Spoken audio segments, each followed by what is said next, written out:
Hello! Another day, another bazaar. Alam nyo ba, 5:30 AM pa lang, sobrang aga pa. Sarado pa po yung mall talaga.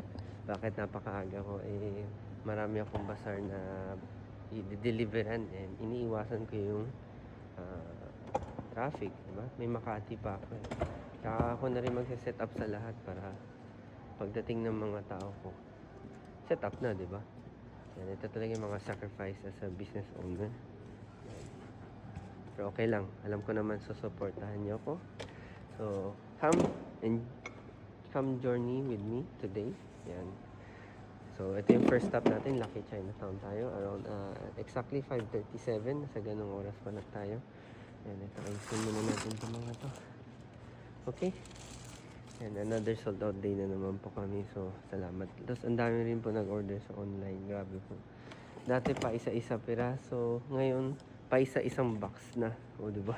Sana all, diba? Sabi nga nila. So, thank yan. So, hindi yan magic. Sipag at tiyaga lang talaga yan. Sipag at tiyaga. Nagbukas sila music dito. Aga pa. So, yun. Madaling ko na to. Hopefully, by 6, wala na ako dito. Papunta na ako Makati kasi alam niyo naman traffic dun, diba? And then, hopefully, before 7, before 7, sana makauwi na rin ako. Kasi, baka 6:30 na ako makarating doon. Sige po.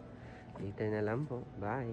So, nandito na tayo sa second location. Glorieta na tayo. Dalawa po yung lugar natin dito sa Glorieta ngayon.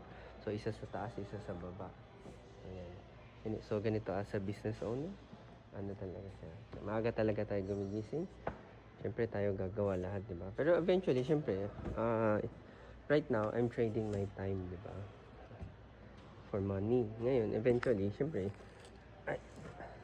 I'm trading my money for time na next time. Ano ibig sabihin? Ngayon, siyempre, maliit pa lang po tayo. Tayo lahat gumagawa. Eventually, may sistema na tayo. Then, you can let someone do it for you na. Lalo na kung pwede naman, madali lang ituro, di ba?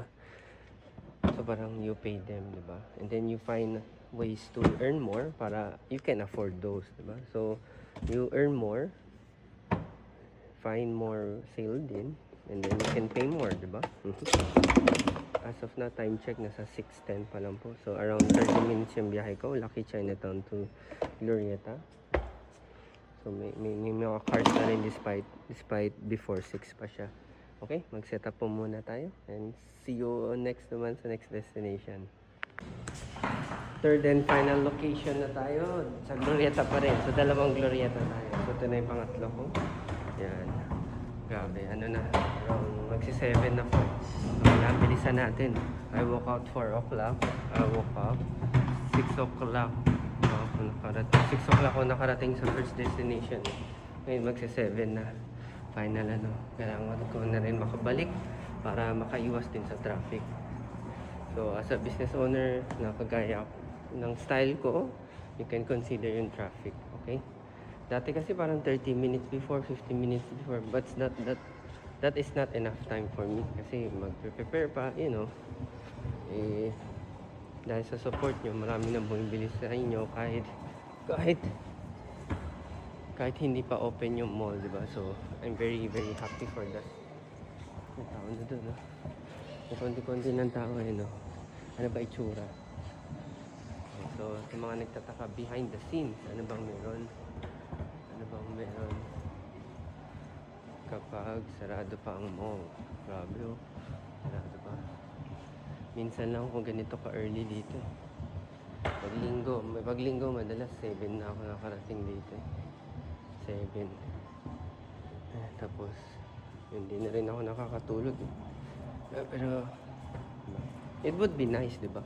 Do your work early and then 2 hours before, you can sleep muna.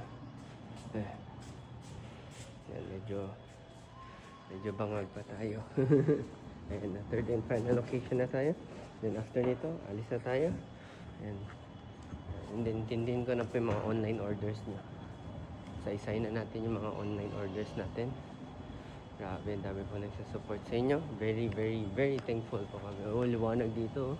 Kasi may natural lights dito eh. Ayun, no? Baka nagtataka. Ayun, natural lights. Ayun, ang ganda oh. Ano yung tsura pag solo mo yung ano? Pag solo mo yung... Parang solo mo yung mall, no?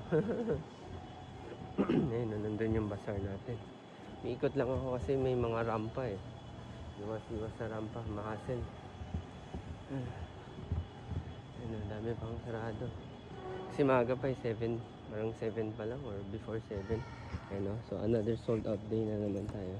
Andito pala tayo sa Glorieta Activity Center. Sa gitna lang tayo, okay? So, sa mga gusto mag-visit sa amin, check nyo lang po yung schedule namin sa FB, IG, sa social media, okay? And then may One Ayala tayo before Holy Week. Kasi alam ko, babiyahe kayo karamihan, may bus doon terminal, then you can buy before you go home, okay? Sige po, bye-bye!